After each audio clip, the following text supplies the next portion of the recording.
The sin of Judah is written with a pen of iron. With a point of diamond it is engraved on the tablet of their heart, and on the horns of their altars, while their children remember their altars and their Asherim beside every green tree and on the high hills, on the mountains in the open country. Your wealth and all your treasures I will give for a spoil as a price of your high places for sin throughout all your territory. You shall loosen your hand from your heritage that I gave you. I will make you serve your enemies in a land that you do not know. For in my anger, a fire is kindled that shall burn forever. Thus says the Lord, cursed is the man who trusts in man and makes flesh his strength, whose heart turns away from the Lord. He is like a shrub in the desert, and shall not see any good come. He shall dwell in the parched places of the wilderness, in an inhabitant's salt land. Blessed is a man who trusts in the Lord, whose trust is the Lord. He is like a tree planted by water, that sends out roots by the stream, and does not fear when heat comes, for its leaves remain green, and is not anxious in the year of drought, for it does not cease to bear fruit.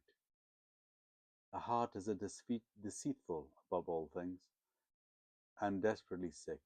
Who can understand it? I, the Lord, search the heart and test the mind, to give every man according to his ways, according to the fruit of his deeds.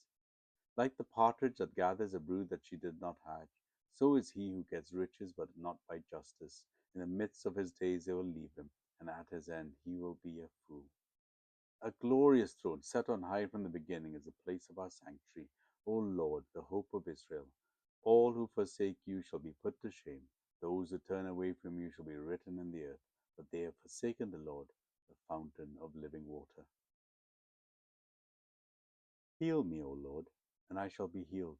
Save me, and I shall be saved, for you are my praise. Behold, they say to me, where is the word of the Lord? Let it come. I have not run away from being your shepherd, nor have I desired the day of sickness. You know what came out of my lips. It was before your face. Be not a terror to me. You are my refuge in the day of disaster.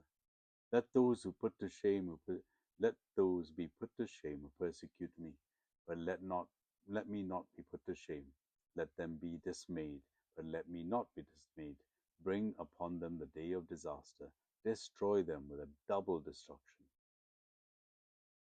Thus says the Lord to me, go and stand in the people's gate, by which the kings of Judah entered, and by which they go out, and in all the gates of Jerusalem, and say, hear the word of the Lord, you kings of Judah, and all inhabitants of Jerusalem, who enter by these gates. Thus says the Lord, take care for the sake of your lives, and do not bear a burden on the Sabbath day, or bring it in by the gates of Jerusalem. And do not carry a burden out of your houses on the Sabbath, or do any work. Keep the Sabbath day holy, as I commanded your fathers. Yet they did not listen or incline their ears, but stiffened their neck, that they might not hear and receive instructions.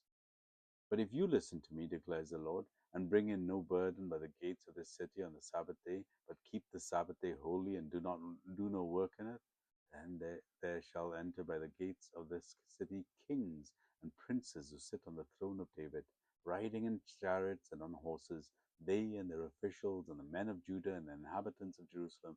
This city shall be inhabited forever. And people shall come from the cities of Judah and the places round Jerusalem, from the land of Benjamin, and from Shephelah, from the hill country, and from the Negeb, bringing burnt offerings and sacrifices, grain offerings and frankincense, and bringing thanks offerings to the house of the Lord. But if you do not listen to me, to keep the Sabbath day holy, and not to bear a burden and enter by the gates of Jerusalem on the Sabbath day, then I will kindle a fire in its gates, and it shall devour the palaces of Jerusalem, and shall not be quenched. Jeremiah chapter 17.